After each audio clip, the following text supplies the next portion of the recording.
అసలేంటి Vienna convention ఒకసారి చూద్దాం. Vienna convention on diplomatic relations 1961 అనేది ఒక ఇంటర్నేషనల్ ట్రీటీ. ఇది దౌత్య సంబంధాల గురించి సంబంధించిన ట్రీటీ అన్నమాట. దీనిలో కొన్ని ఆర్టికల్స్ ఉన్నాయి. ముఖ్యంగా ఆర్టికల్ 22 ఇన్వాయలబిలిటీ ఆఫ్ డిప్లొమాటిక్ ప్రిమిసెస్, అంటే మన డిప్లొమాటిక్ ప్రిమిసెస్ ఏదైతే మన డిప్లొమాటిక్ ఆఫీస్ ఫారిన్ కంట్రీలో ఉంటుందో అది దాన్ని ఎవరు అటాక్ చేయటం కానీ, దానికి సంబంధించి మనకు చెప్పకుండా దానిలోకి వాళ్ళు పోలీసులు ఎంటర్ అవటం కానీ, యాక్టివిస్టులు ఎంటర్ అవటం కానీ చేయకూడదనమాట. అది చాలా స్ట్రిక్ట్గా ఫాలో అవుతారు.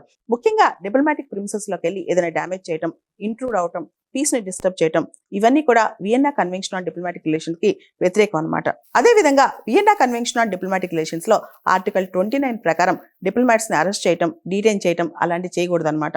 దాంతోపాటు ఆర్టికల్ 24 ప్రకారం ఏదైతే ఎంబసీలో ఉంటాయో డాక్యుమెంట్స్, ప్రాపర్టీస్, వాటిని అన్ని దేశాలు ఎప్పటికప్పుడు ప్రొటెక్ట్ చేస్తూనే ఉండాలి. మనకి ఏ కష్టం రాకుండా చూసుకోవాలన్నమాట. ఇన్ఫ్యాక్ట్ చెప్పాలంటే ఇప్పుడు ప్రస్తుతం జరిగిన ఏదైతే క్రొయేషియన్ ఎంబసీలో ఇండియన్ ఫ్లాగ్ మీద అటాక్ ఉందో article 22 of Vienna convention on diplomatic relations ని ఉల్లంఘించినట్లు లెక్క అనమాట. మనందరికి తెలుసు ఖలిస్తానీ ఎక్స్ట్రీమిజం అనేది బాగా పెరిగిపోతుంది అవుట్ సైడ్ ఇండియాలో.